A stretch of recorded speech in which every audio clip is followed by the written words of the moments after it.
dito ka sa likod. Balik tayo. Ay, ako pala sa likod.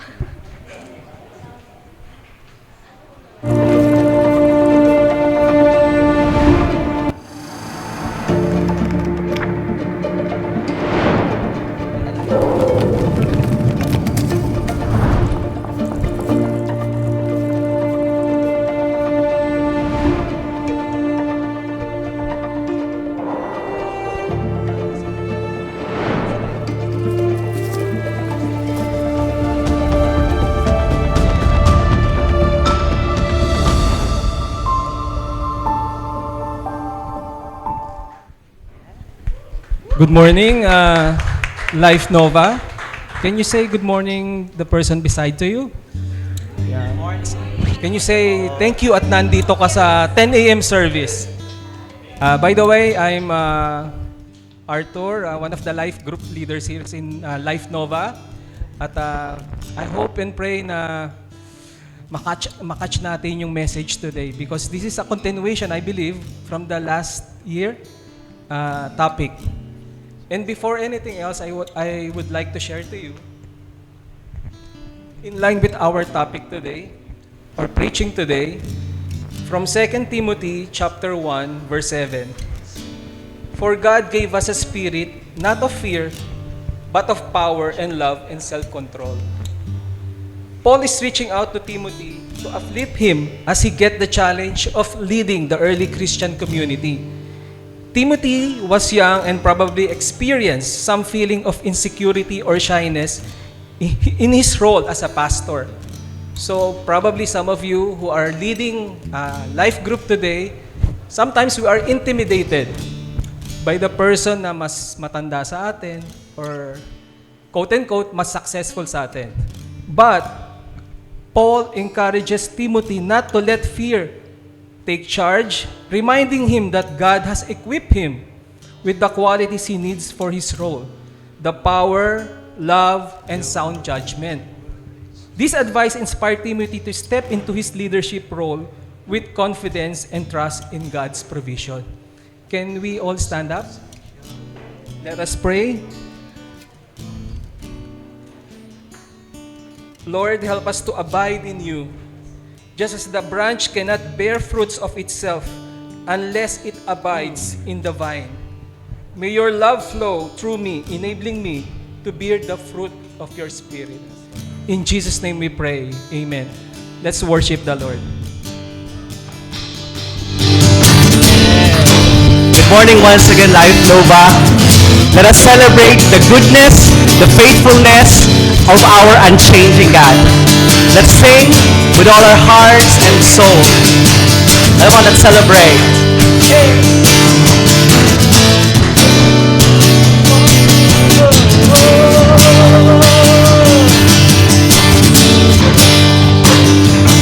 Sing.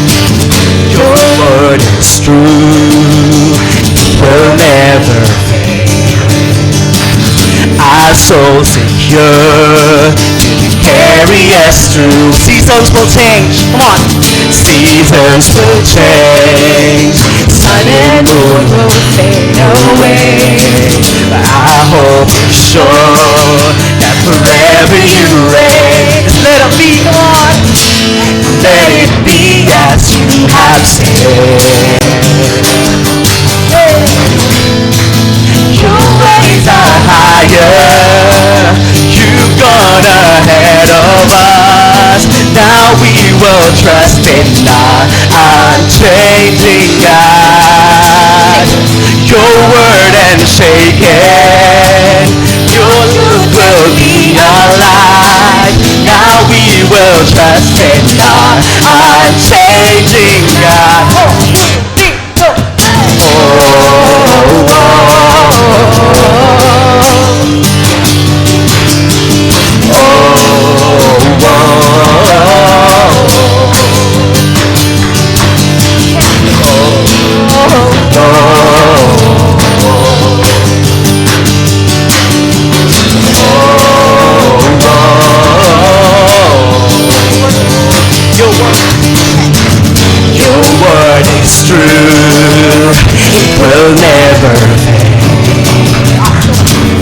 so secure that you carry us through. Seasons will change, sun and moon will fade away. Our hope is sure that forever you reign. Let it be as you have said. Let it be as you have said. Your ways are higher. You've gone ahead of us. Now we will trust in our unchanging God. Your word unshaken. Your truth will be our light. Now we will trust in our unfailing God. Oh, oh, oh, oh.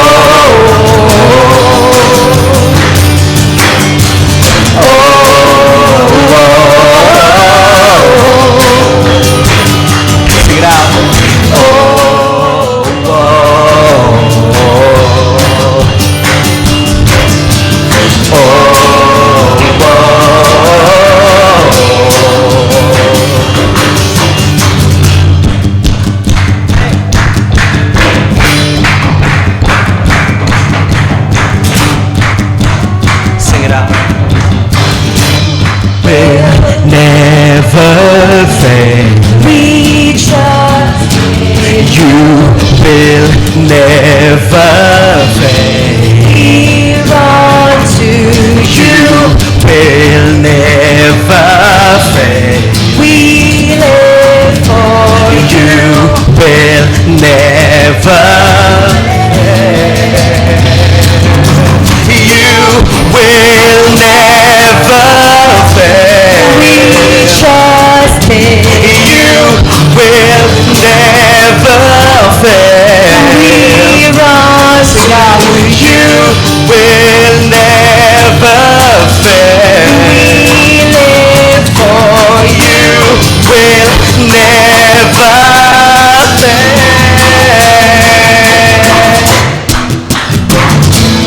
Let it be as you have said. Let it be as you have said. Your ways are higher. You've gone ahead of us. Now we will trust in our unfailing God. Your will eternal. Our lives are in your hands. Now we will stand in victory.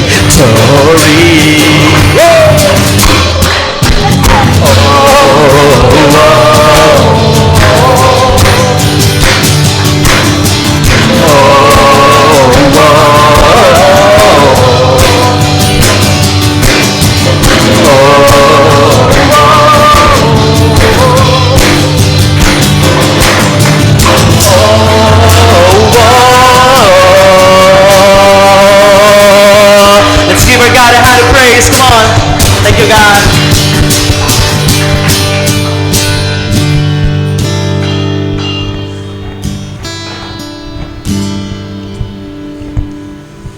Yes, God, our God and King, that really deserve our highest praises. Yes, Lord. That all the people here praise God, for He deserve all our praises.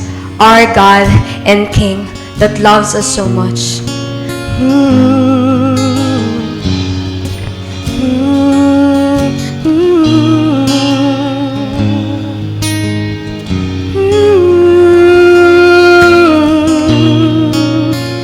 Let's sing. The praises be sung, for a King has come. Let all the earth sing, for our God and King. Let praises be sung, for a Savior reigns. And every knee will bow, for our God and King. from the heights of the heavens to the depths of the sea. Jesus, your glory has filled us with wonders, and we rejoice. Hosanna, Hosanna. Come on, let's praise God. Hosanna,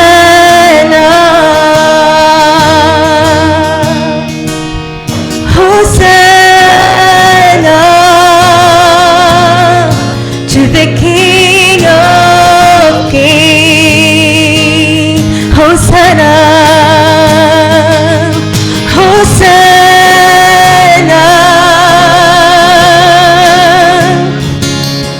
Hosanna.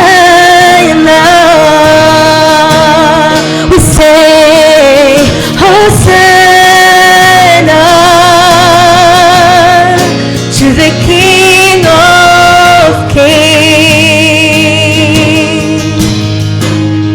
Let praises be sound, for a Savior reigns, and every knee will bow for our God. And from the heights of the heavens to the depths of the sea, you reign. Jesus, your glory has filled us with wonder.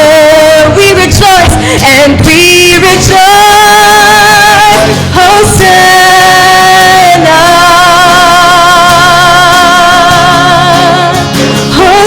Hosanna, oh, Hosanna to the King of Kings. Oh, Hosanna, Hosanna,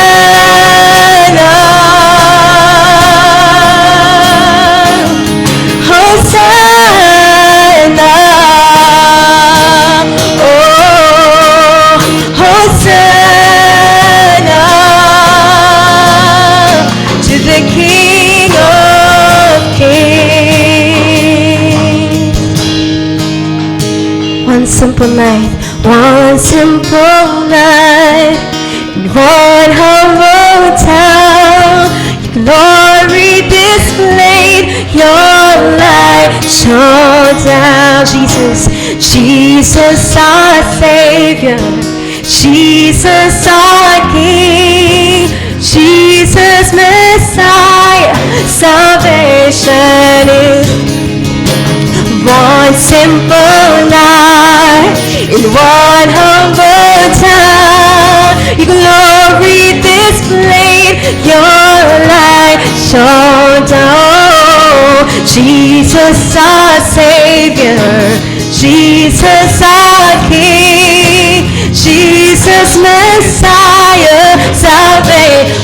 One simple night, come on.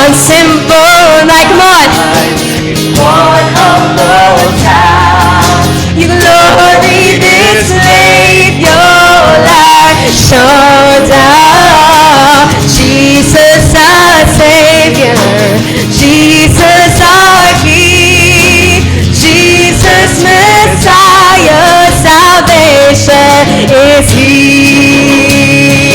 Yeah.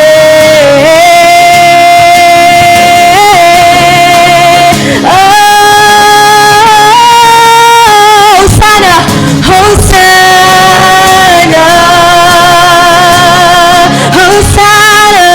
Hosanna,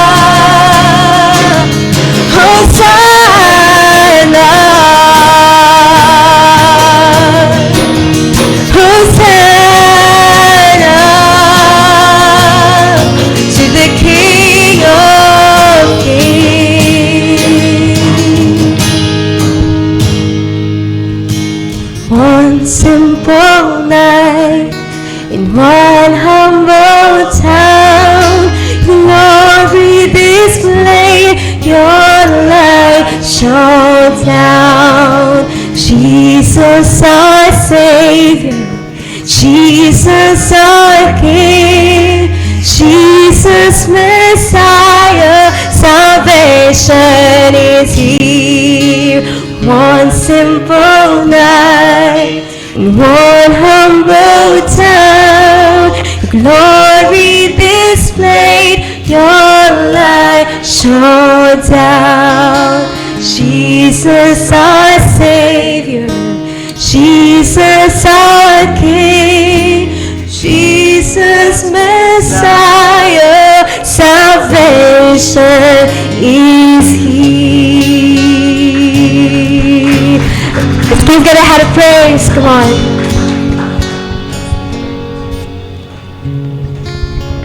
Lord, we glorify your name. Ikaw lamang ang itinataas namin, Lord, sa aming buhay. Jesus, you are our Savior. Jesus, you are our King. Jesus, our Messiah. Salvation is here. In Jesus' name, we pray. Amen. As we continue to worship God through giving, by the way, I'm Goldie, one of the life group leaders here in Life Nova. And as we continue to worship God through giving, let me share to you this verse from 2 Corinthians chapter 9, verses 7 to 8. It says here, each one must give as he has decided in his heart, not reluctantly or under compulsion, for God loves a cheerful giver. And God is able to make all grace abound to you, so that having all sufficiency in all things at all times, you may abound in every good work. As Christians and followers of Christ Jesus, we are called to have a heart that willingly decides to give to His kingdom and ministry.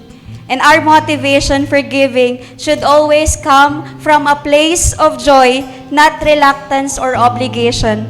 God doesn't want us to give out of the heaviness of our hearts and sometimes a call of necessity na lang to give.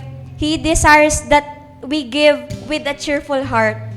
And one of God's defining characteristics is that He is the ultimate cheerful giver, providing us with a powerful example of sacrificial giving. So God blesses us both materially and spiritually so that we can thrive in every good work. Our blessings are not just for our own benefit. They are meant to enable us to be a blessing to others and to fulfill His will for our lives. So, by giving our tithes and offering, we help spread the gospel to nations around the world. Today, as we give cheerfully, and be reminded that all the things that we have are all from God. Let's pray. Lord, thank you for all the blessings and provisions. Salamat, Lord, sa bawat isa na narito, Panginoon. Salamat sa kalakasan na patuloy na binibigay niyo po sa amin.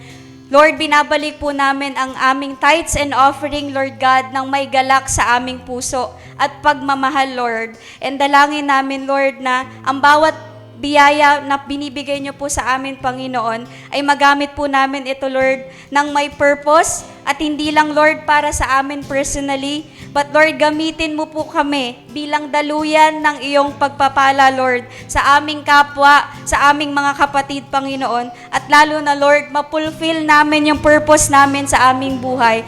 Lord, may you bless each and every one of us and every family represented in this place, Lord. Thank you, Lord. All glory belongs to you. In Jesus' name, amen. And as we continue, we also pray for the next generation. Lord, thank you for this inheritance of having the next generation, Lord. Dalangin namin na lumaki sila, Lord, ng patuloy na may pagmamahal sa iyo at mas makilala ka pa nila, Panginoon. Hindi man nila, Lord, naiintindihan pa, Lord, yung mga nangyayari ngayon or anuman yung mga pinagsasabi namin, Lord. Pero alam namin, Lord, na ikaw ang gagabay sa kanila together with their parents and us, Lord.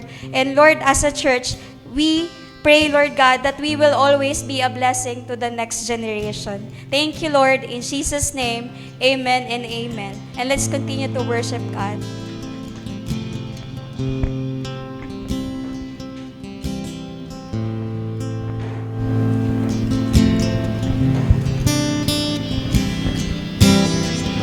The day the dead would die,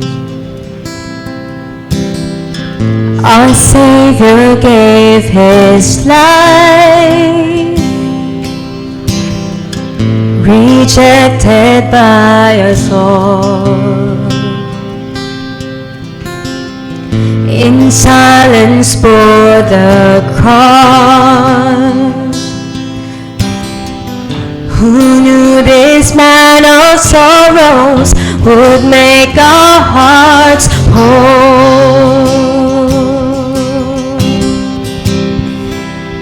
We are healed by His stripes, those in darkness brought to light, words fulfilled, Jesus Christ, God our Savior.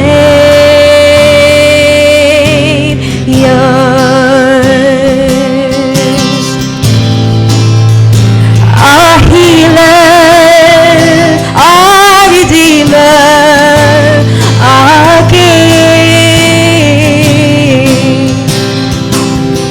Blameless, the blameless sacrifice. Sinless, He paid the price. His punishment, our peace. His cross, our liberty. Oh, who knew this man of sorrows would make our hearts whole? We are healed by His stripes, those in darkness brought to light, word fulfilled, Jesus Christ, God our Savior. We are healed by His stripes, those in darkness brought to light, were fulfilled, Jesus Christ, God our Savior.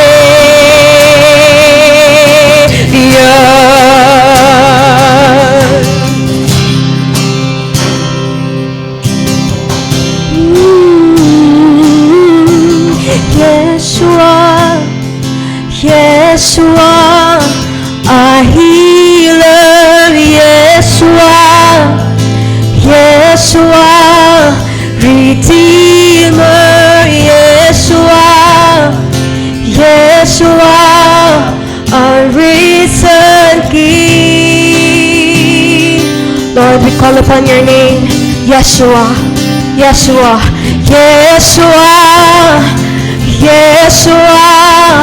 our healer, Yeshua,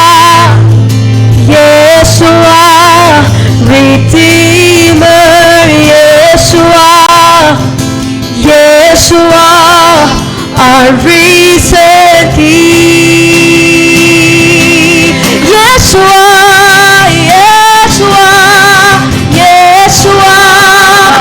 Yeshua, our healer, Yeshua, come on, Redeemer, Yeshua, our victory.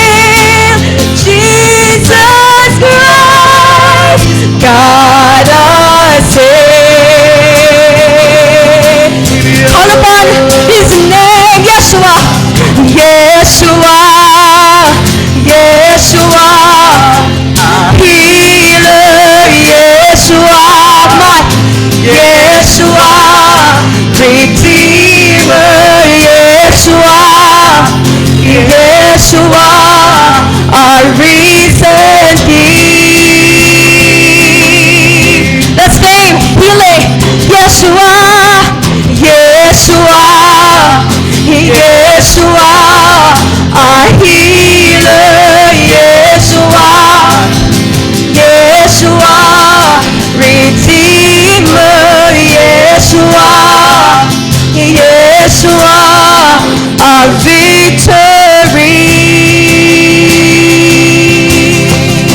We are healed.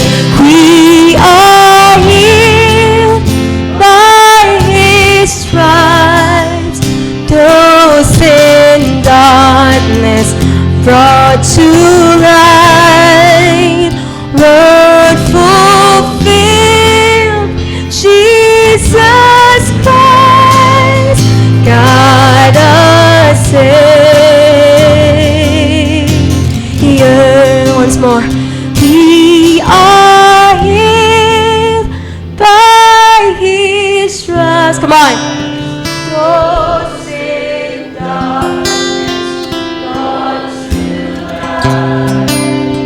light. Jesus Christ, Jesus, God our Savior.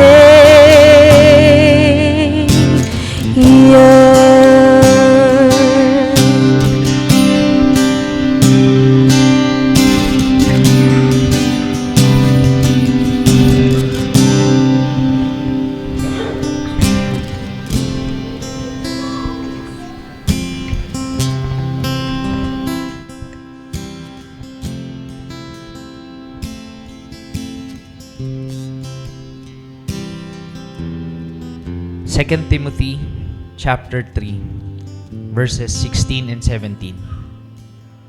All scripture is breathed out by God and profitable for teaching, for reproof, for correction, and for training in righteousness, that the man of God may be complete, equipped for every good work. This is the word of God. Let's pray. Lord, we thank you for this morning. We thank you because we are gathered here as a church and you are the reason why we are here. Salamat, Panginoon. In the midst of a bad weather, Panginoon, you have gathered us as your spiritual family. You have protected us for us to receive your word this week. Salamat, Lord, because your word gives us direction. Not just for a day, not just for a week, but every single day. Lord, as we receive your word today, we pray that you give us grace and understanding and give us love, that we would also help one another in our walk with you, in knowing who you are through your word. Thank you, God, in Jesus' name. Amen. Amen. Good morning, everyone. Bago tayo umupo, maaari mo bang batiin yung katabi mo? Sabihin mo, good morning. At syempre, pwede na rin na advance Merry Christmas. Di ba? Okay, so you may now take your seats.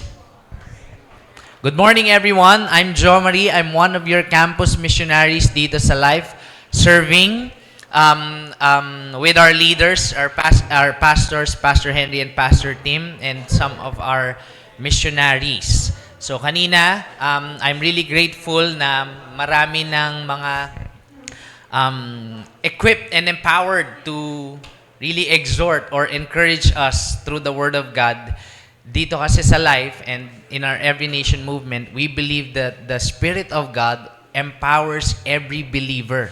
Not just the minister, not just the pastors or the full-time missionaries, but every believer. Kaya naman nakakatuwang makita na yung mga leaders natin, they've gone through a training called Leadership 113, and few weeks ago, they started to preach here, or to exhort us here, and also do life groups.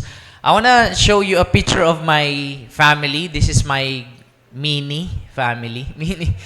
A growing family. Meron ako dyan, dinownload ko pa kagabi, na 99 Mbps. Ganun.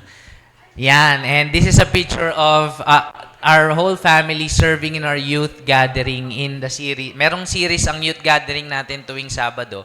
It's called Winds and Waves. Pero tapos na yon, nakaraang linggo. Ngayon, they're starting a brand new series called Game Changer. Oh, they started na pala. Okay. So, if you know some young people or young at heart, young adults that really wanted to join us in our youth gathering, they may do so. Ayan. So, we are opening not really a brand new series, but a series that na nakulangan. Kumbaga parang last year kasi we had this series and now is the continuation. We call this the What Shapes Us. Ilan sa inyo last year na nadaanan nyo lang to? O naka-attend kayo 1 week, What Shapes Us. This series talks about the beliefs of our church, specifically our Every Nation Church. And this is the beliefs that we believe that would shape our walk with God as a church and as individual. Kaya nga, what shapes us? Ano yung humuhubog sa ating pagkatao at especially pagka-Kristiyano? Alright? And itong what shapes us natin, last year we've gone through a 6-week series and now we're going to go again for 6 weeks. 12 topics yan, and it summarizes the Every Nation Statement of Faith. So week 1, we're gonna talk about Scripture. This is today.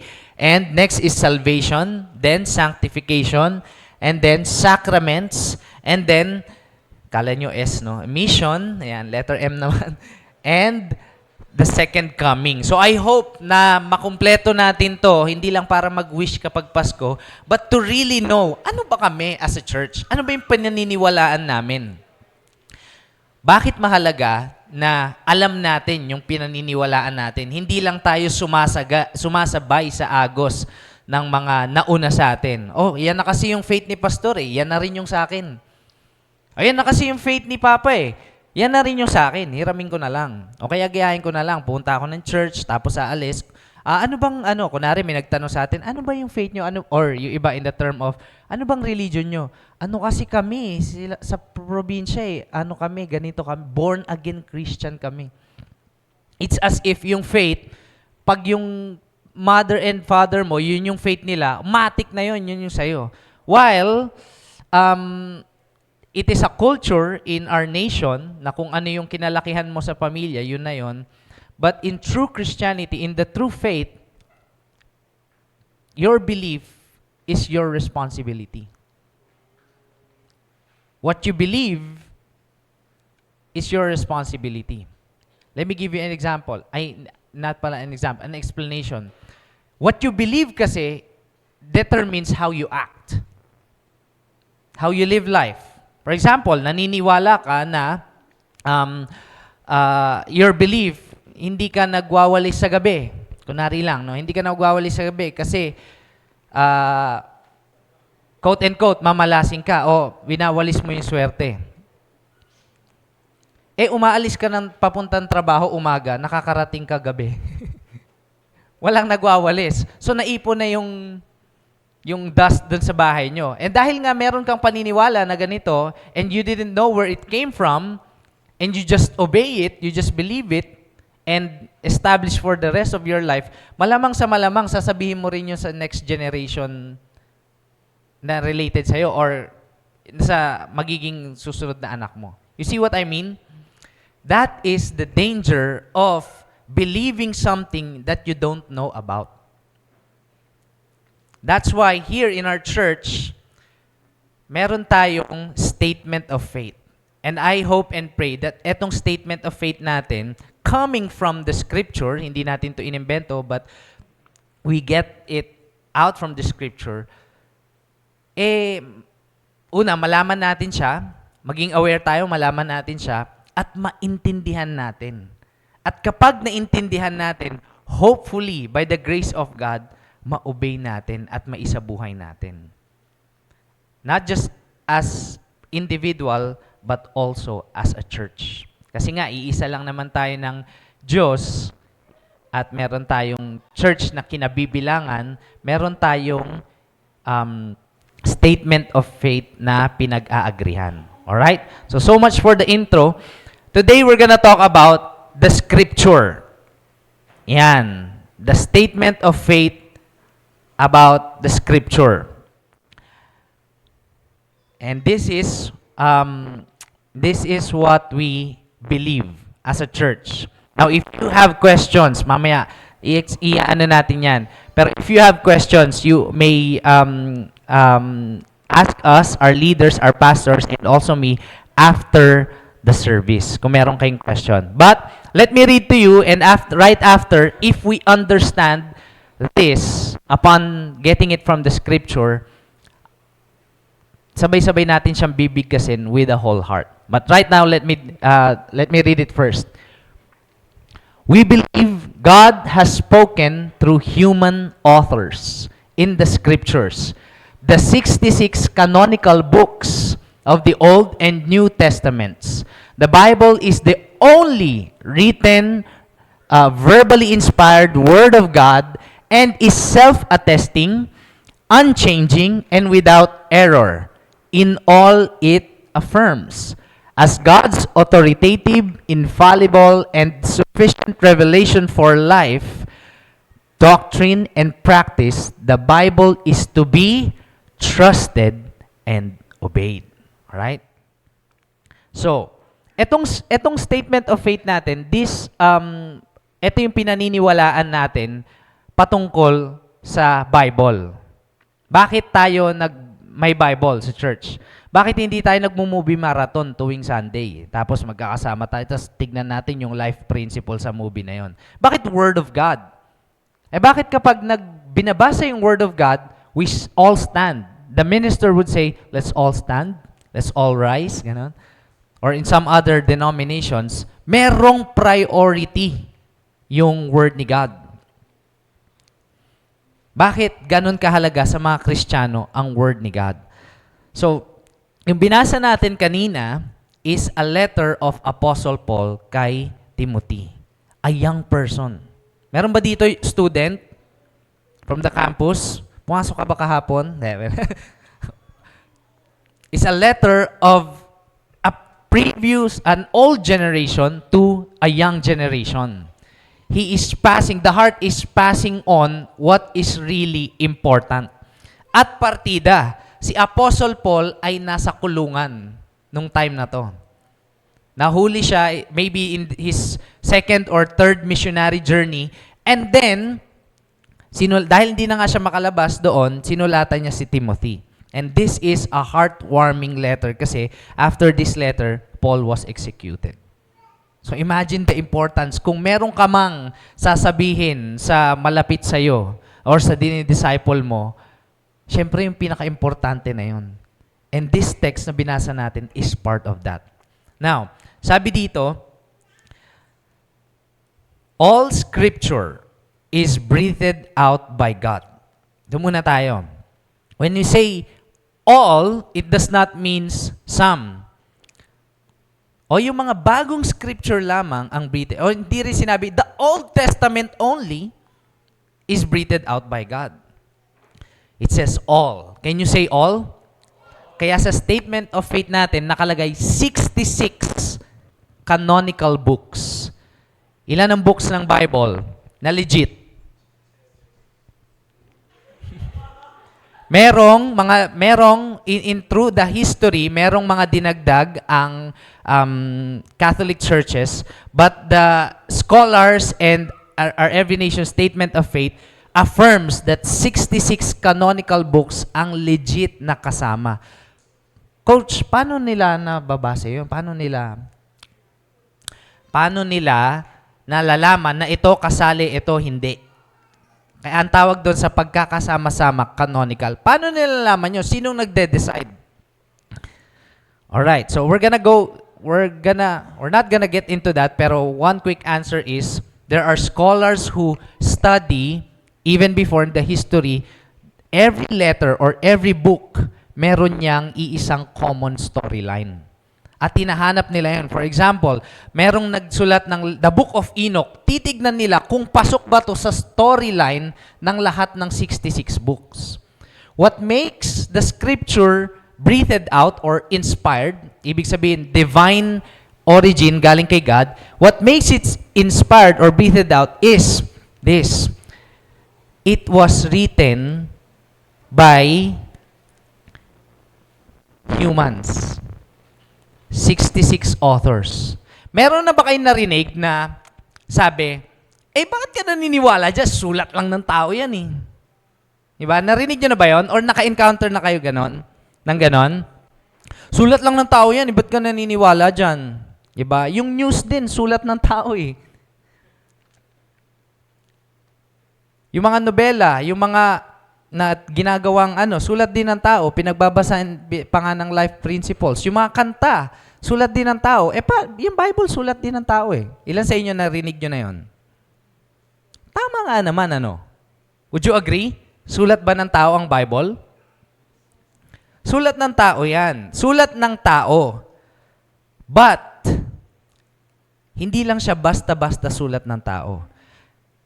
The books, the Bible or the canon of the Bible is written by 40 different authors. 40 different authors, iba't ibang genre. May poetry, may apocalyptic, may letters. Mga L113 students, naalala nyo na. May history. At yung 40 different authors na yon have different backgrounds. May mayaman, may mahirap, may Greek, may Jew. Iba-iba din sila ng trabaho. May shepherds, may fishermen, may kings na nagsulat, may prophets and others. At ito yung matindi.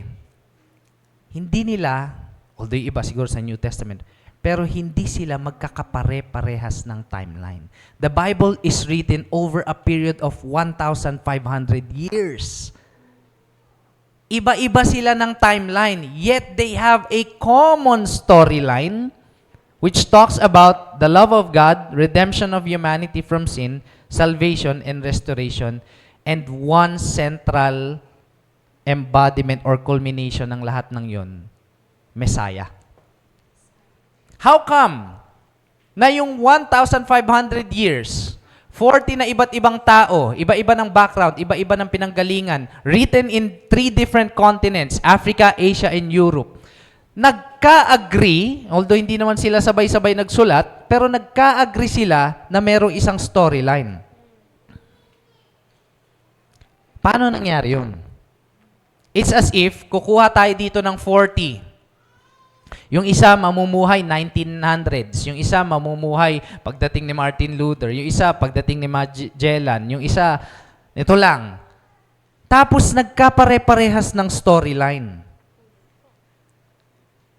Never knew one another personally, yet having a common theme and a central culminating idea or person, Messiah or the Christ. How come? Paano nangyari yun? Pwede, kung ilo-logical thinking natin, pwede sigurong may nagturo sa kanila, okay guys, gather tayo dito. Ito yung gagawin natin. Kung bubuo tayo ng isang storyline, tapos, iba-iba kayo ng genre. Sa'yo, poetry, sa'yo, apocalyptic, sa'yo, letters, sa'yo, ganito. Pwede. Kaya lang, 1,500 years ang span. Paano yun? That's what makes the Word of God or the Bible divinely inspired. Because although it is a human authorship, it has another author. God Himself. All Scripture, sabi sa verse, is breathed out by God or divinely inspired. Now, pag sinabing inspired, hindi ito yung si Apostle Paul, may crush siya, tapos sinulat niya, inspired siya, ganon. Hindi yun yung ibig sabihin. Inspired means, it's a coined term by Apostle Paul. There's one thing I realized, there's no Greek translation ng inspired back then. It's a coined term ni Apostle Paul No, hindi pala Greek translation. There's no nakakuha ng Greek translation na nakakuha ng ibig sabihin ni Apostle Paul na galing kay God yung mga words. Hindi rin ito yung si Jeremiah, the prophet, lakad siyang ganyan, bigla siyang divinely inspired. For I know the plans I have for you. Hindi rin ito yung si Matthew, nagta-tax collector siya, tapos nag-quit siya sa job niya, tapos divinely inspired, hindi ko mapigilan yung sarili ko, make disciples of all. Hindi siya ganon. Na hindi nila mapigilan yung sarili nila. The words are coming from God that throughout their life experiences. And pare-parehas sila ng storyline. Sa Old Testament, there's this called, there's the starting is the creation, and then when after the creation, the humanity fell because of sin or rebelled because of sin, and then enter God's way of relating to them sa pamamagitan ng calling people called the patriarchs. The patriarchs, and from that patriarchs, yung mga leader ng nation ng Israel, comes a identity, a solo identity of the nation of Israel. And out of that, Israel is promised to have a Messiah that would save their sin, that would save them from their sin, forgive them from their sin, and the whole world. And that talks about Christ. So from Old Testament to Christ. And then in the New Testament, many people believed in Christ because also of the teaching of the apostles. And nabuo yung church. So what the prophets in the Old Testament prophesied, the apostles confirmed through Christ. Kaya siya one storyline at ang pinakasentro ay si Jesus. That's what make it inspired. And hindi lang yon. Pag sinabing inspired, galing kay God. Question, ilan po sa inyo meron kayong Bible? Kanino galing yan? Kanino mo hiniram yan para makadala mo ngayon? Ganun. Throughout the history, there are many empires who tried to destroy the Bible. Let me give you one. After ng 1st and 2nd century ng Christian era, may mga maayos na emperor. Pero marami ding, simula kay Nero, trinay na nilang sirain yung Christianity. I-persecute yung mga Christians at sirain yung pinaniniwalaan nilang belief. At trinay sunugin yung scripture. Kay Nero, yung boss ni Gladiator, sa ano? Ang pangalan nun, Maximus something. Maximus Aurelius. Then, there's this one emperor na muntikan na. Niya talagang ma-wipe out yung entire Christianity.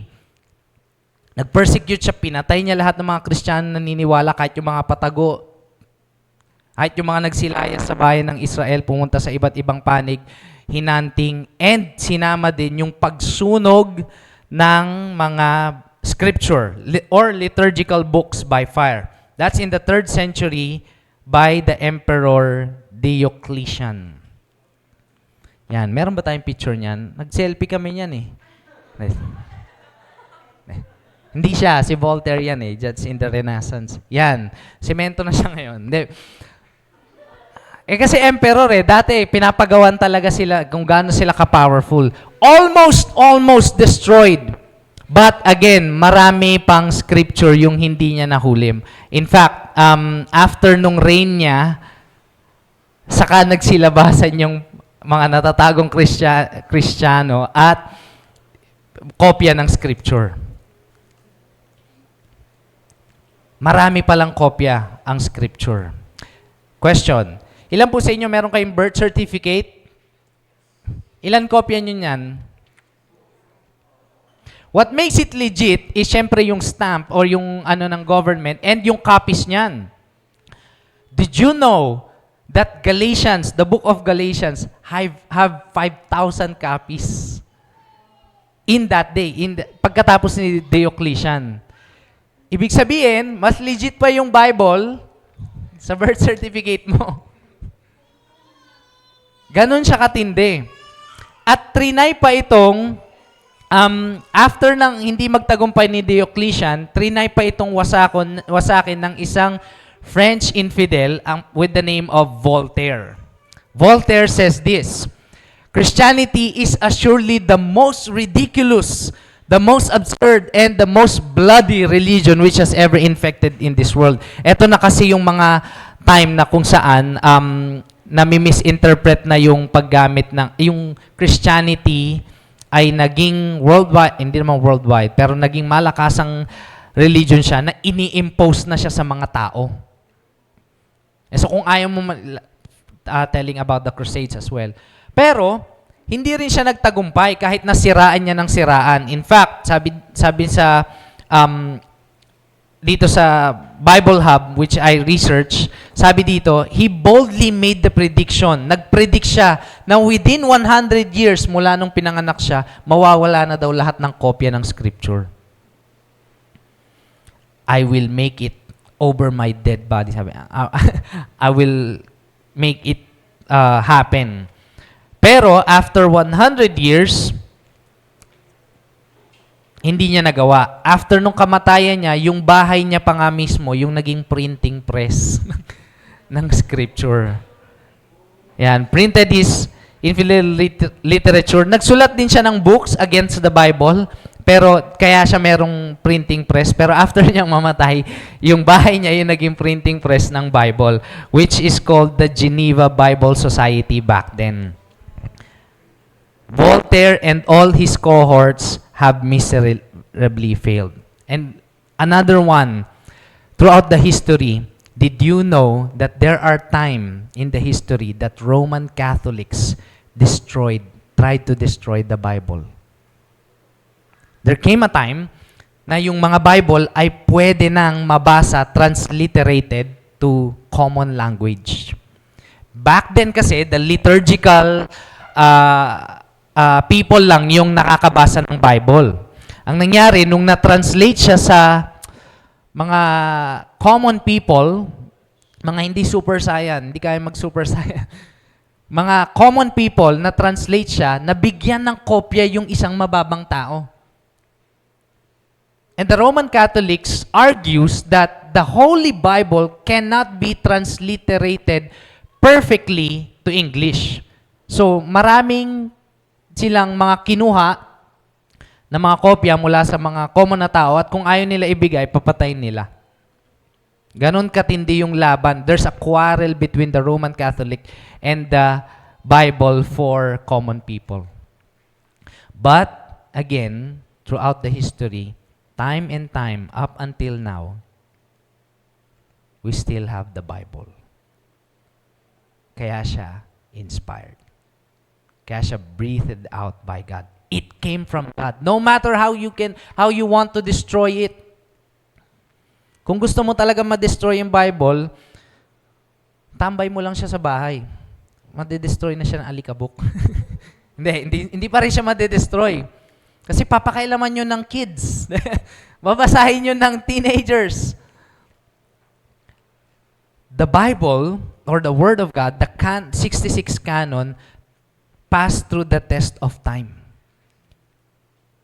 Years and years.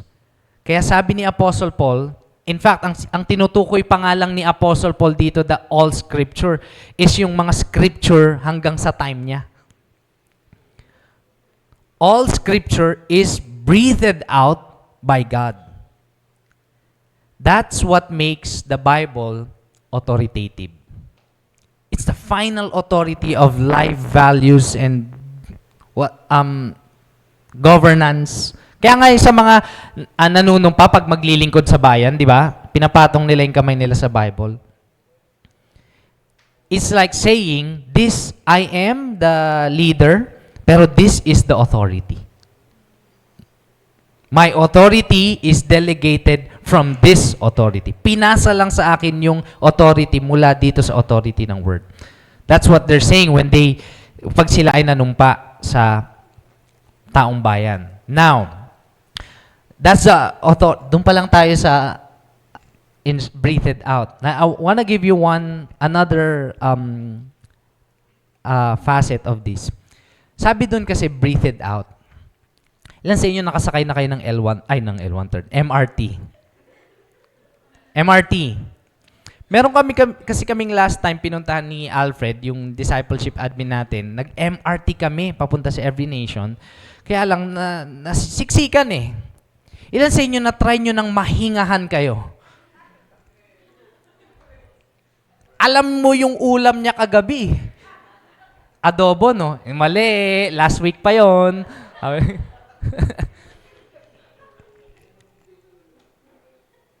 Pag sinabing nahingahan ka, gaano kayo ka-close para mahingahan ka? Gaano kayo ka-close para maamoy mo, maramdaman mo yung init ng hininga ng tao na yun?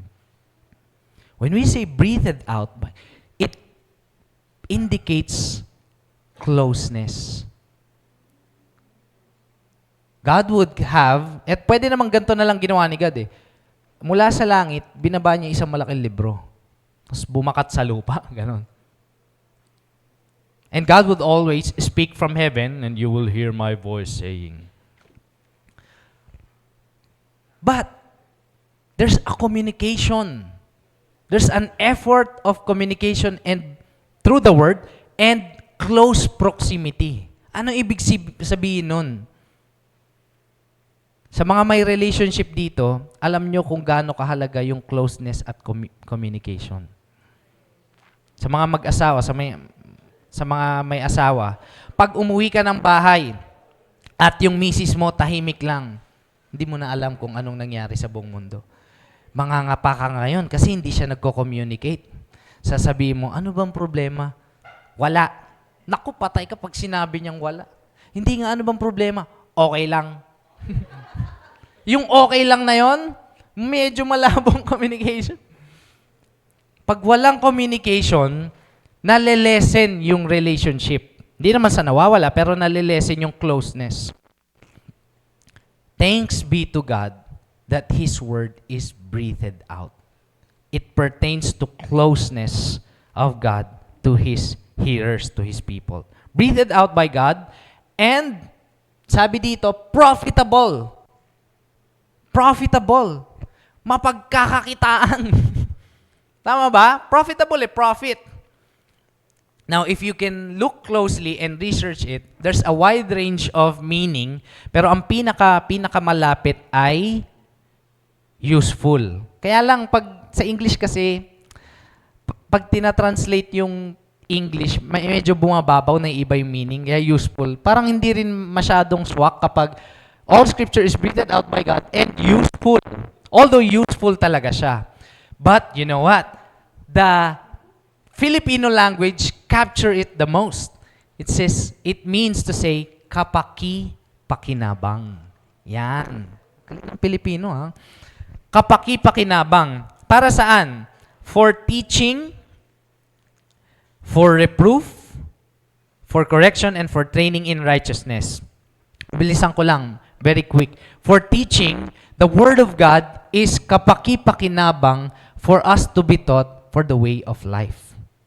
Parang pag nagki-kids church, train up a child the way they should go. Sasabihin mo, ituturo mo sa kanya the way they should go. The Word of God is kapaki-pakinabang for that teaching. Whenever you have a problem or meron kang pinagdadaanan, di ba? Merong mga Bible na meron nakalagay sa likod, kunwari, are you anxious? Etong verse. Ganyan. Nakakita na kayo ng Bible na gayon. O kaya, meron kang hindi malaman na gusto mong malaman tungkol sa issue ng lipunan. Pwede mo lang i-research, what does the Bible say about What? Ano bang sinasabi ng Bible tungkol sa issue ng homosexuality? Tungkol sa issue ng corruption and politics? Ano bang sinasabi ng Bible? Because the Bible or the Word of God is authoritative and kapaki-pakinabang for teaching. Ano pa? For reproof. Reproof or rebuke. Reproof for correction. Ayan. The Word of God exposes our sin. Ilan sa inyo may sin? Minsan hindi pa natin alam na merong sin. Meron tayong sin. Tapos pag nag-devotion tayo, nakikita na, pag nagbasa tayo ng Word of God, wala, hindi pala ako ganun. Mali pala yung ginawa ko. Pala tama yung ginawa ko. Saka mo lang nalaman na mali yung ginawa mo nung nabasa mo na yung Word ni God. O kaya, kung hindi ka masyadong babasa, binasahan ka. Ano sabi? Ganon. Basa. Hindi naman sa binasahan ka, kinoach ka na may Word of God. Hindi lang tayo nagre-rebuke. I really love our culture dito sa church that when we love one another, hindi lang tayo nagpupuna ng mali. May mga kilala ba kayong ganon? Di ba? Wala sila dito. Hopefully. Pero yung nagpupuna lang ng mali. Let me tell you this. Pag pinuna mo lang ang mali ng isang tao, fault finder, and that's the heart, magugulat ka, babalikan ka niyan. Nahanapan ka rin yan. Di ba? Ganto ka rin naman. Late ka rin ah. Late ka rin nung nakaraan ah. Hanggang sa hindi na matapos-tapos na excuse. But, if the Word of God, if the person receives wholeheartedly the Word of God, or the word of rebuke from the Word of God, ano bang tawag doon? The realization does not come from, etong taong nagre-rebuke sa akin, perfecto, ako hindi ako perfect. Itong taong mas mabuti to sa akin, mas righteous to, makikinig nga ako sa kanya. Hindi. The realization comes from, mali ako. Kasi sabi ng Word. So, there's no blame game. There's no, mas righteous ka. Ilang beses mo ba na susunod yung forgiveness? Ilang beses mo na susunod yung confess your sins to one another? Hindi palagi. Kapag tumingin ka sa tao, tapos sa tingin mo, akala mo, lagi niyang nasusunod, tapos one time, hindi niya nasunod, siya ngayon yung basehan mo. Hindi siya nag-forgive. Siya pa naman nagtuturo ng forgiveness. Huwag na tayo maniwala dyan sa kanya. Huwag na tayo maniwala sa rebuke niya. But if the Word of God and God Himself is the one correcting you, you would realize that God loves you because He wants to teach you. He wants to correct you. And hindi lang niya ini-expose yung sin. Ito yung maganda sa Word. Tignan nyo lagi pag merong ganito. Put to death, therefore, what is earthly in you. Kunwari mga ganung verse. O kaya, do not be conformed in the path. Yung mga utos na verse. Ang maganda sa Word ni God, hindi niya binibigay ng wala lang. Alam lang, pala utos, pala desisyon. Binibigay din ng Word ni God yung reason, bakit, at yung vision o yung purpose para saan in the future. In preaching preparation, we call it the indicative, the reason, and the imperative. The season. Yung utos. Kasi si God, hindi siya nagbibigay ng utos na trip niya lang. Nakita kita, ganito, ganyan yung ginawa mo. Ito na gagawin mo. Hindi, meron yung malalim at makabuluhan at wise reason. Now, sabi pa dito, for training in righteousness. Ang ganda ng coin ng wordings ni Paul. Kasi, pagka pala naniwala ka kay Lord, at binigay mo yung buhay mo, hindi siya one-time event, perfect ka na. Kapag sinita ka ng tao, di ba nag-church ka? Mag-church ka kahapon Tapos, nagmura ka sa bahay. Ang sabi ni Paul, in the Word of God, training for righteousness. Ilan sa inyo na-try nyo na mag-training? Pak, pak, boom! 1-2 punch. Mga nagbo-boxing. O kaya nag-gym. May mga nag-gym ba dito? Ilan sa inyo tumatakbo kayo, ano kayo? Marathon. Movie marathon.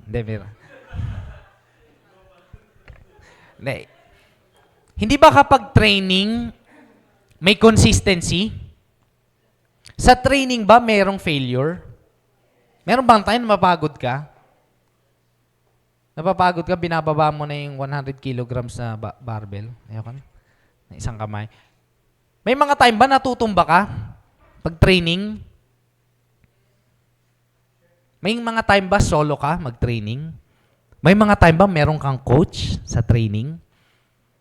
Training for righteousness embodies a everyday walk. It's not a one-time. Kaya nga sinabi na, sa mga nag-live day dito, sinabi natin noon, we promise that it is not a one-time event that would change your life. Pagkatapos mo sa live day, pag-ahon mo sa tubig, wala na, bagong-bago ka na. Wala ka ng sin, although wala ka na talagang sin, pero hindi natin pinapromise na hindi ka na magsisin.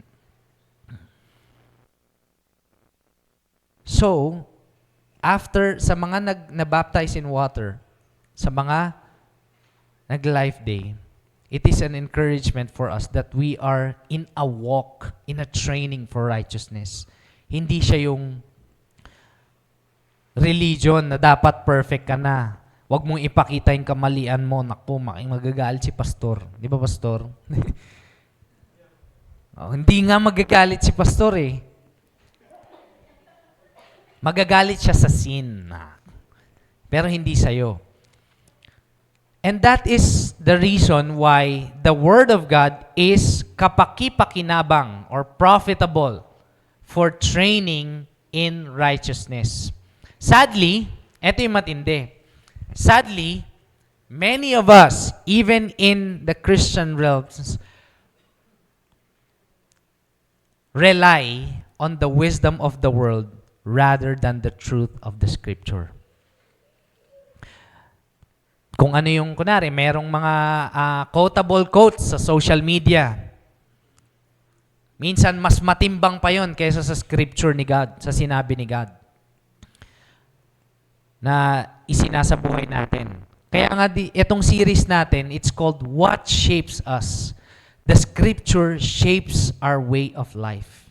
Not the quotes in social media, not the quote of a person, but if the person or that social media platform refers to the Scripture, pwede. Paano yun, coach? May mga tao naman na nagiging successful kahit hindi sinusunod yung word ni God. May mga tao nga na binibless kahit masama ugali. So, hindi rin naman kasi sinabi ng word ni God na kapag sinunod mo siya, hayahay na yung buhay mo. Hindi naman prinamis ni God na pag sinunod mo yung scripture niya, happy life. Lahat. Although there is a blessing, but there is also suffering. Let me give you the reason why. There is suffering in obedience to the word because we live in a fallen world. We live in a fallen world na ang mali ay parang tama, astig pa, tsaka ang daming likes. Pinapanood, kinokomentan, pinagtatawanan sa magandang paraan. Yung mali na ginagawa at kumakalat sa social media. Thus, kapag nag-o-obey tayo kay Lord at sa word niya, corny sa mundo. Corny. Kasi yung mga tao na hindi naniniwala sa scripture, the wisdom of the world, that is the one that shapes them. And for us Christians, our faith, our hope is we will be shaped by the Word of God. Our lives will be shaped by the Word of God. For training in righteousness. Verse 17, the last verse. Ayos, last verse na. Para saan daw ang scripture? Para tayo ay ito ay inspired by God, final authority ng lahat ng nilalang na nabubuhay dito sa mundong ibabaw at pati sa kalangitan. Ganong katindi yung word ni God.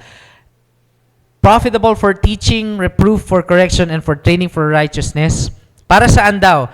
That the man of God. It talks about our identity. Generally speaking, that the man and woman of God. Because the word of God is for the man of God. sometimes, many people even outside, when they read scripture, ano to? Ano to? Binabasa din, naiintindihan din. Naiintindihan naman, pero hanggang dun lang. Or yung iba, naiintindihan to the full. I realize, marami ding palang atheist scholars ang nag-aaral ng Bible. But what's the difference? The difference is they proclaim that they are atheists and they know the Bible to Christians who refer to themselves as the man of God. Because the Word of God is for the man of God. Man or woman of God. Have you ever, sa mga nagfa-follow na kay Lord for many years, are there times in your life that you feel like, dito muna tayo sa ano, parang okay naman, di masyadong radical, sakto lang. Di masyadong mainit, di masyadong malamig, di man ako nag-backslide, pero parang walang gana yung spiritual life ko. Scan yourself. Am I still a man of God or a woman of God? If yes, am I still relying on the Word of God? Kasi yung Word of God para sa man of God, for the man of God. Although the Scripture also reveals truths sa mga kahit believer or unbeliever, but this Word of God is profitable, kapaki-pakinabang. Sa mga unbeliever, hindi masyado. Pero sa believer, kapaki-pakinabang. Kaya nga, ang isang tao na hindi mananampalataya, na hindi pa siya kinaiisahan ng Holy Spirit or ng banal na Spirito, kahit anong basa niya sa Bible, hindi niya maintindihan at hindi niya rin ma-apply sa buhay niya. Meron pa nga yung battle in the mind. Kaya sabi ni Apostle Paul in Romans 12, do not be conformed. Huwag na kayong gagaya sa mundong dati niyong pinanggalingan by the pattern of that world, but be transformed by the renewing of your mind. At ang Word of God ang nagre-renew ng mind ng isang mananampalataya. Kaya nga, sa mga nag-disciple na dito or meron na kayong sineran, minsan ba na nasabihan na kayo ng ganito, ikaw parang ang mature mo na mag-isip, wala ka pa namang asawa. Ikaw parang ang dami mo nang napagdaanan sa buhay. Kung medyo may pride ka, sabi mo, well, I have the Word of God. What can I say? Kung humble ka, invite mo siya. O kaya share mo siya ng gospel. Anyway, what I'm trying to say is, even the people in the world recognize the knowledge and maturity of the ones who follow God, who obey God through His Word, who knows God, who have a deep and close relationship with Him. They realize, they recognize.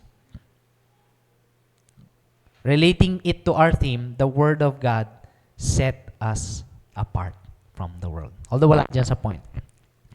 Lastly, para saan daw? So that the man of God may be complete. Wala ka nang hahanapin pa. Totoo ba yon? Bakit ako? Bakit yung nararanasan ko ngayon? May Word of God naman ako, nababasa ko, naiintindihan ko, na-apply ko, although hindi lahat, pero na-apply ko naman. Ba't hindi ako kumpleto? Wala pa rin akong juwa. Wala pa rin ako neto. Hindi pa rin ako blessed. Insecure pa rin ako. Meron pa rin ako mga sin na paulit-ulit.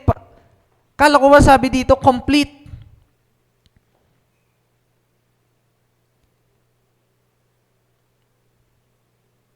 Sometimes, although in my journey of understanding the Word of God, sometimes, for the purpose is deep knowing, sometimes I question, bakit mo sinabi to, Lord? Bakit sinabi ni Apostle Paul to be complete? Hindi nga ako nakapag-wax ngayon eh. Wala pa kasi yung nabibiling wax. Did God provide for my wax? Kala ko ba complete? Galing pa to kay Benson ata eh. Sabi ni Lord, oh, sino ba nagpakilala sa'yo kay Benson? Di ba ako? Hindi, biro lang. What I'm trying to say is, minsan, ang danger ng human heart is meron tayong, dahil nga naisip natin na para sa atin ito, maganda naman na naisip natin na para sa atin ito. Kaya lang, syempre, hindi tayo pa ganun kalalim.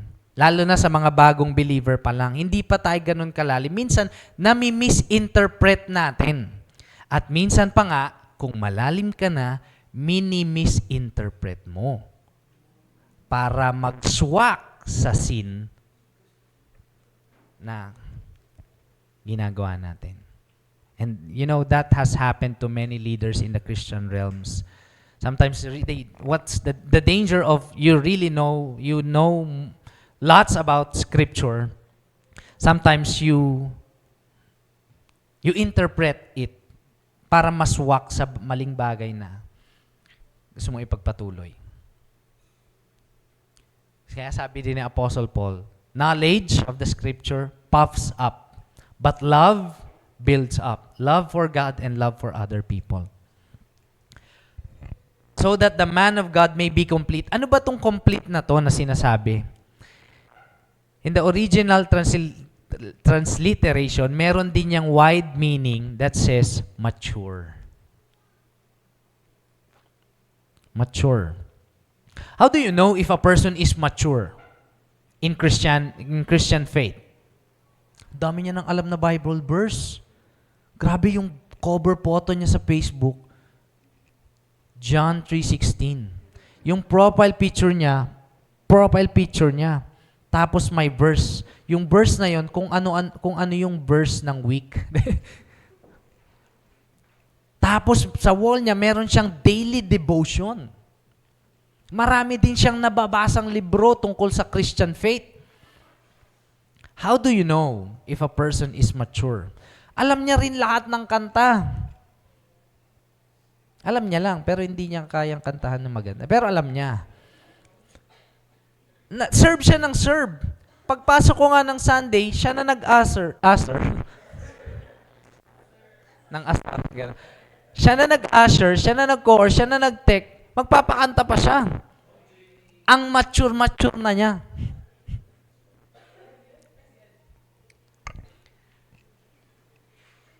In this statement ni Paul, sabi niya, the believer or the man of God may be complete or may be mature if the Word of God, if the inspired Word of God is in his life. Echoing yung sinabi ni Jesus na there's a wise man that builds a house on the sand. Yung mga tao na nakikinig ng turo ko pero hindi naman ina-apply sa buhay, para silang man na, hindi pala wise, foolish man na nag-build ng house on the sand. Storms came, dumating yung mga problema ng bagyo, although alam niya tong scripture na to, alam niya tong kanta na to, nag-serve pa siya during bagyo. Pero nung dumating na yung bagyo ng buhay ng problema niya, wasak siya at hindi niya kinaya. Is he mature? Jesus said, wise is the man that hears my words and put it into practice or applies it to his life. So confirming nung sinabi ni Apostle Paul that the man of God may be complete, neto pa, equipped for every good work. The Word of God or the Bible is a necessity, is a value in terms of, lalo na in ministry and service. Equipped in every good work. Kaya meron tayo dito sa church natin sa Life Nova, na pag tayo ay dinidisciple, or tayo ay shinera ng gospel, narinig natin, tinanggap natin si Jesus as Lord and Savior, hindi siya doon nagtatapos. Babalikan ka ni coach. Kakatok sa bahay niyo, maaari ko bang hiramin ng 5 minuto ng iyong buhay? Hindi siya gaganon. Hindi siya gaganon, naayain ka niya magkape, tapos o kaya magbanding, o kaya mag-usap lang tungkol sa buhay, tapos tuturuan ka niya ng Word of God. Ang tawag natin doon, dinidisciple ka niya. Kasi nga, parang baby yan, na pagkapanganak sa'yo, hindi ka naman pwedeng iwan. Para kasing born again experience kasi ang faith natin kay Jesus. So when we are born again, para tayong baby na kailangang i-train. Remember si Peter, 9 months na siya ngayon, at tinuturuan ko na siyang tumbling. Tumayo. Sa pamamagitan ng inaalalayan, tapos ng paglalakad. Pero yung paglalakad, medyo nahihirapan pa siya. But I declare by faith. Ano yan? Maglalakad na siya in water. Kasi Peter walks in water. Pagka tinetrain ko siya, hawak yung kamay niya, hindi ko lang siya pinapabayaan. Mamaya pumunta pa yung sa basahan which is, nangyayari nga. It's the same way with our born-again experience or kapag nakilala natin ang Panginoon. Hindi tayo pumapasok sa isang religion. Ang pinapasok natin ay malalim na pagkilala at pagmamahal sa Panginoon. Kaya we should be discipled through the Word of God. So your coach would come up to you and say, tara, wag one-to-one tayo, tuloy natin yung one-to-one. So, topics yun, pag-uusapan yun, how does it apply to your life? Pagkatapos nun, nung life day, meron tayong, which is, I can promote now, yung ating life day ay gaganapin sa darating na Sabado, life day tuloy. Life in His Word, ito ay step natin, step next to life day, na kung saan we are encouraged to build foundations for building strong disciples. O foundation sa buhay. Foundation sa buhay. Kasi ang isang mananampalataya, pag naniwala na yan kay Jesus, buo puso niyan. Kaya lang, ang dami kasing ideologies sa paligid. Ang daming false religions sa paligid. Ang dami ding false gospels sa paligid. Nagsasabi, maniwala ka lang kay Jesus, magkakaroon ka ng Mercedes-Benz. Pag niwala ka lang kay Jesus, yaman ka. Promise. Pag hindi, sorry. O kaya, mga ganong false gospel, si Jesus, binibida nila, pero dadagdagan. Okay yung ginawa ni Jesus, kaya lang kailangan mo pa rin gumawa ng mga bubuting bagay para bayaran yung salvation mo. False gospels. That's why we need to be built deeper in the Word of God. So, meron tayong life in His Word, parang building foundations for life sa Sabado, at 3 Sabado yun consecutive. Pwede kayong mag-join doon. It's a avenue also for us sa mga gustong, syempre, lumalim pa sa Panginoon and to really know and learn basic theology. And meron tayong material dyan at pwede kayong lumapit mamayang service mamaya after service kay Jenny Lynn para mag-register. Okay? So, anyway, sabi doon, last part of the text, for every good work, pagkatapos nating ipanganak muli at tinetrain sa ating Christian life, hindi tayo tinawag ni Lord at sinave ni Lord para matenga lang. Alam mo yon, pupunta dito sa church, tapos sa alis, same pa rin ang gawain sa buhay. Ano lang nagbago? Nadagdagan lang yung schedule tuwing Sunday. But the hope of our leaders, our forefathers, is that we would continue to walk in our Christian faith, and in walking, every good work, yung pamumuhay natin nakaka-impluwensya sa ibang tao.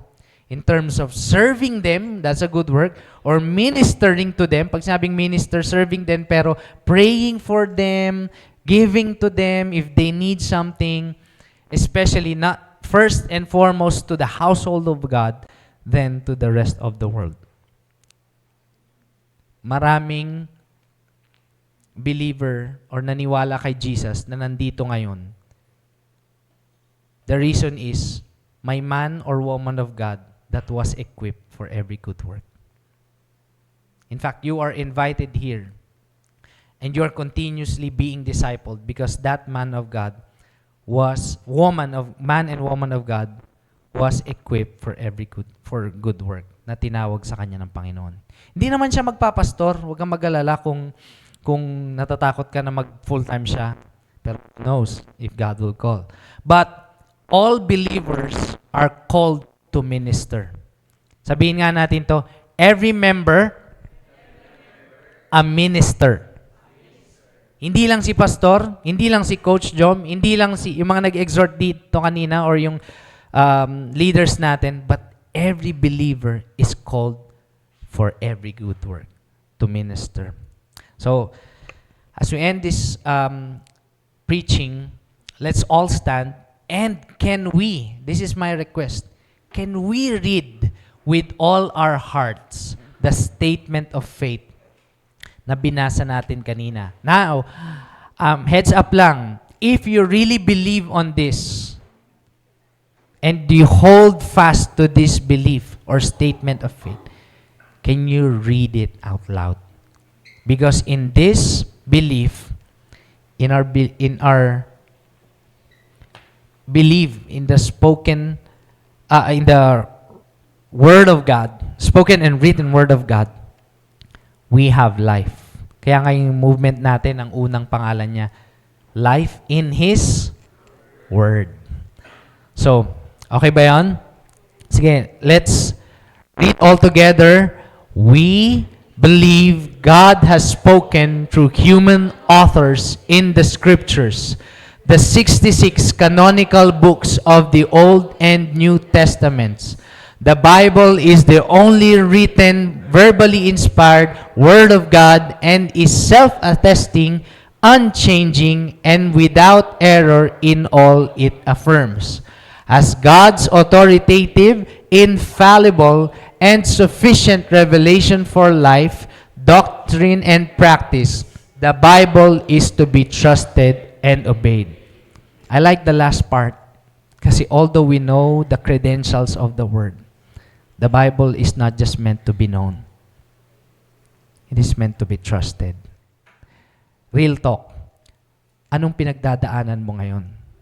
Mahirap, malalim, paulit-ulit, problema. Anong pinagdadaanan mo ngayon? Ano din yung kinakasaya ng buhay mo ngayon? I have good news for you. God knows it. God knows it, God takes care of it, and God wants you to know His will for your life. Minsan, tinatanong natin, Lord, ano bang tatahakin ko? Ito bang lugar na to? Ito bang business na to? Ito bang opportunity na to? Ito bang lalaki or babae na to ipupursue o sasagutin? Itong decision ba to? Ano ba yung will mo? Yung kagustuhan ng Panginoon, sinabi niya sa salita niya. Yung kagustuhan, kung meron tayong mga desisyon na medyo mabigat, hindi natin mapagdesisyonan, the Word of God has the answer. The Bible has to say something about that. That's why Life Nova encourage you, have an own copy of the Bible. Have an own copy and trust and obey the Word of God. Because the Bible does not contain the Word of God. The Bible is the Word of God. Hindi lang to merong Word of God dito sa loob. Hindi, ito yung Word ni God. With that,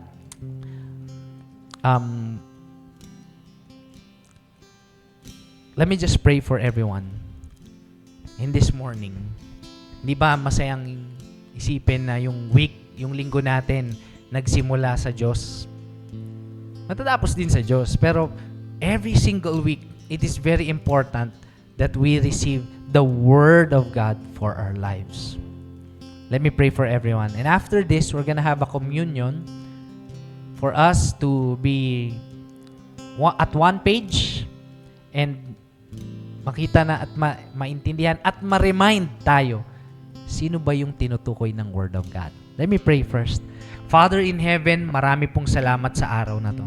Although medyo maulan-ulan, dinala mo kami bawat isa sa amin dito para ma-receive at marinig ang word mo. kung gaano ka-powerful, ka-authoritative, at ka-inspired, at talagang kapaki-pakinabang sa amin. Salamat, Lord, kasi kinausap mo kami. Siguro, Lord, kung di mo kami kinausap, baka masabi namin na hindi mo na kami mahal. Baka mangapa kami, sino bang may gawa nito? Sino bang may gawa? Bakit ako blessed? Bakit ako na mga problema? Salamat kasi you communicated to us. You loved us so much that you gave to us your word. Panginoon, sa bawat isa po sa amin na dito na meron pang unbelief tungkol sa word ni God, sa word mo, Panginoon, I pray that you unti-unti mo pong i-crush yung mindset na yun. Because a lot of mindsets in this world leads us astray. All, if not all, most of the mindset of the world that is ungodly, that is unbiblical, leads people astray. That's why many people today, Panginoon, when we see the internet world, when we see the world, there are many people who has broken lives. Kung ano-anong ginagawa sa buhay na napapahamak na yung sarili nila at yung mga nakapaligid sa kanila.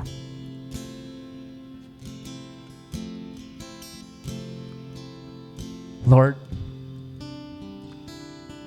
as a church, give us the grace to preach your word to them.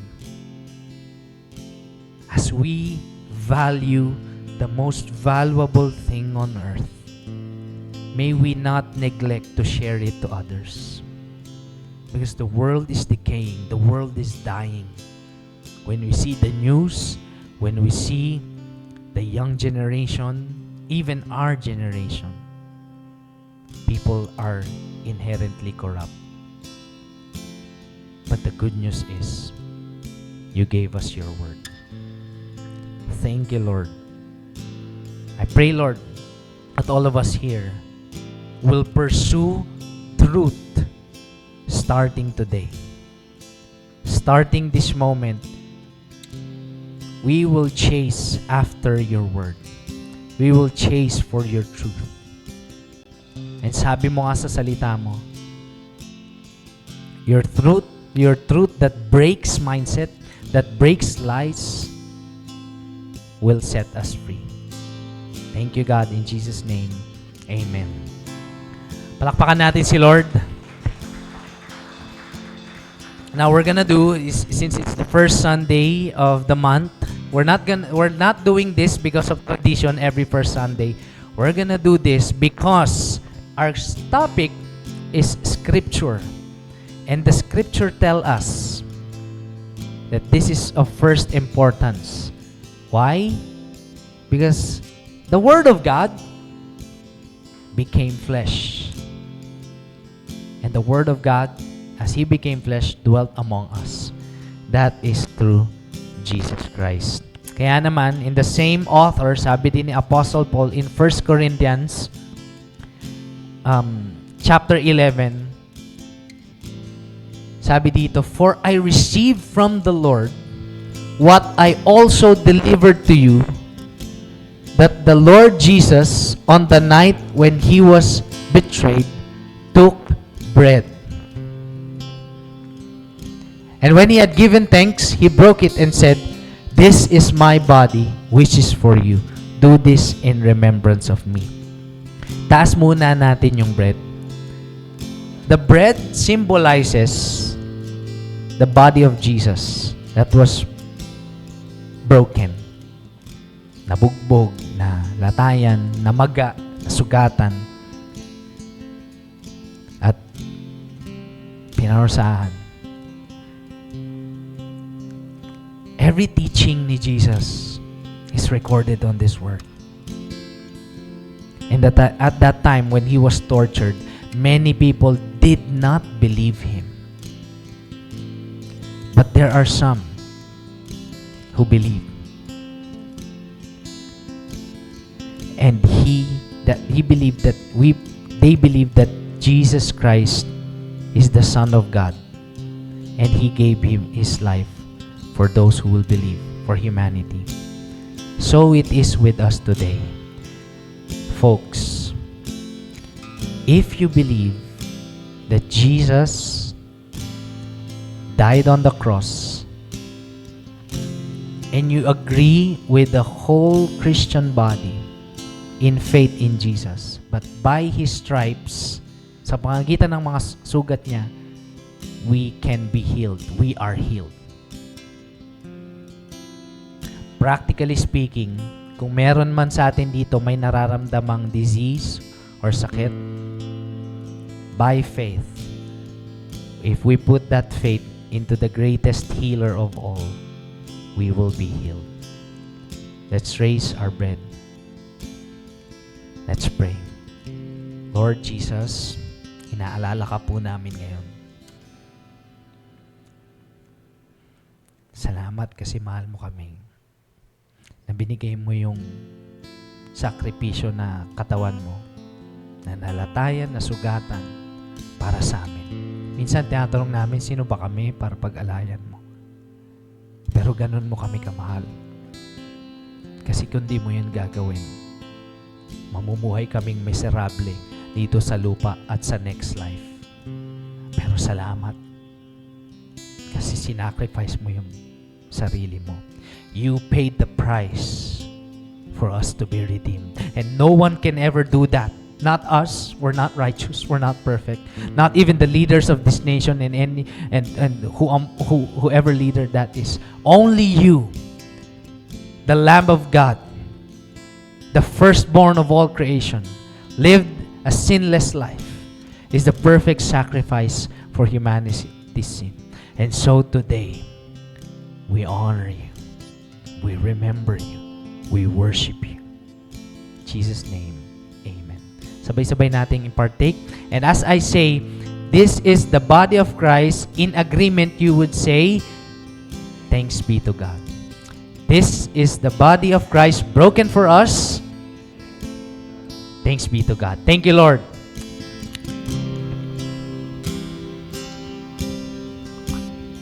In the same way, continuing the verse, he took the cup after supper, saying, This cup is the new covenant in my blood. Do this as often as you drink it in remembrance of me. The wine or the cup symbolizes the blood of Christ that was shed on the cross. Throughout history and in the ancient Israel, and the Bible also records, without shedding of the blood, walang kapatawaran ng kasalanan. There's no forgiveness of sin. And so, with the blood of the Lamb, Jesus Christ, His precious blood shed on the cross, there is forgiveness of those who repent and believe in His name.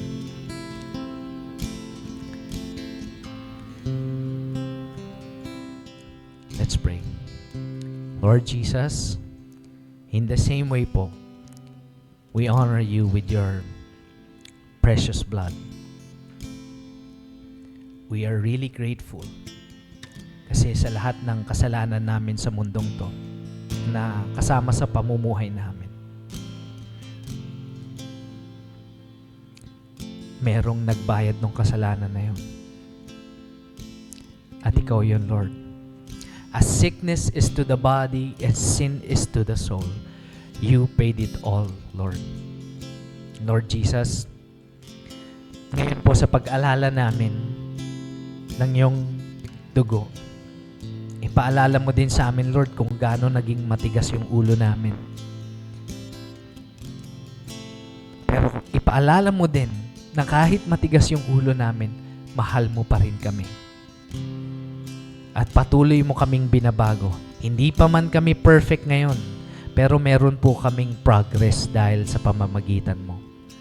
Lord, salamat.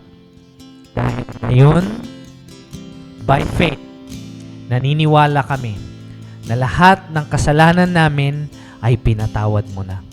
Salamat dahil mabuti kang Diyos. Ikaw ay maawain. You are patient, you are slow to anger, abounding in steadfast love. Salamat kasi hindi mo kami tinatapon na lang pag nagkamali kami.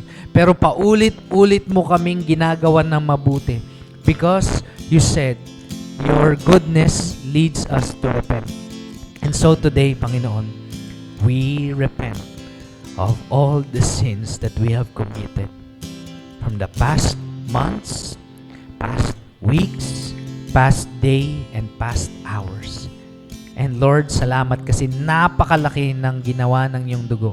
Even to the future, we are forgiven. And so, Lord God, we celebrate you and your sacrifice. Thank you, God, in Jesus' name. Amen. Sabay-sabay nating i-partake. When I say, the blood of Jesus shed on the cross, shed for us, you say, the blood of Jesus shed for us on the cross. Thanks be to God. Thank you, Lord.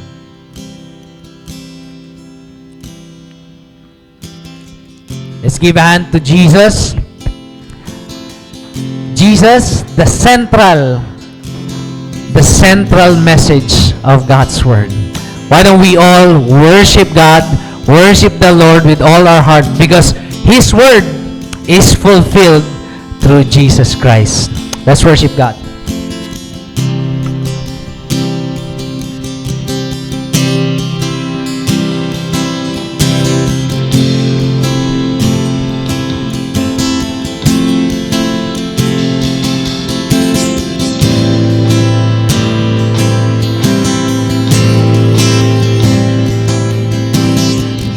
Yeshua, Yeshua, our healer. Yeshua, Yeshua, Redeemer.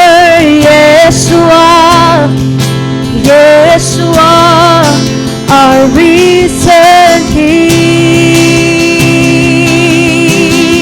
Yeshua, Yeshua, Yeshua, our healer. Yeshua, Yeshua, Redeemer. Yeshua, Yeshua, our risen King. Yeshua, Yeshua, Yeshua, our healer. Yeshua, Yeshua, Redeemer. Yeshua, Yeshua, our victory.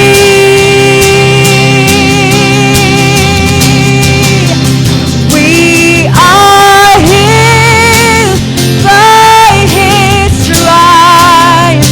No sin, darkness brought to light. We're fulfilled. Jesus Christ, God our Savior. We are here. We are by His stripes. No sin, darkness brought to life. We're fulfilled. Jesus Christ, God our Savior.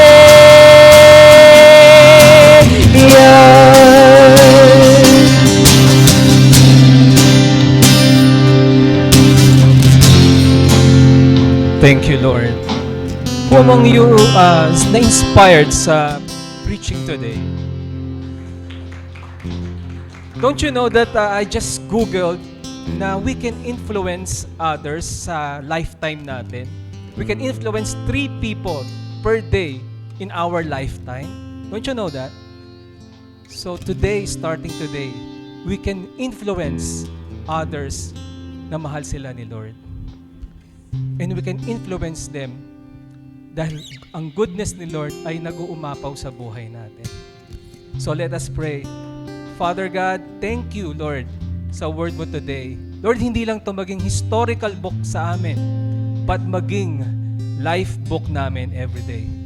Thank you, Lord, at gabayan mo kami sa aming pag-uwi, and bless us, Lord God.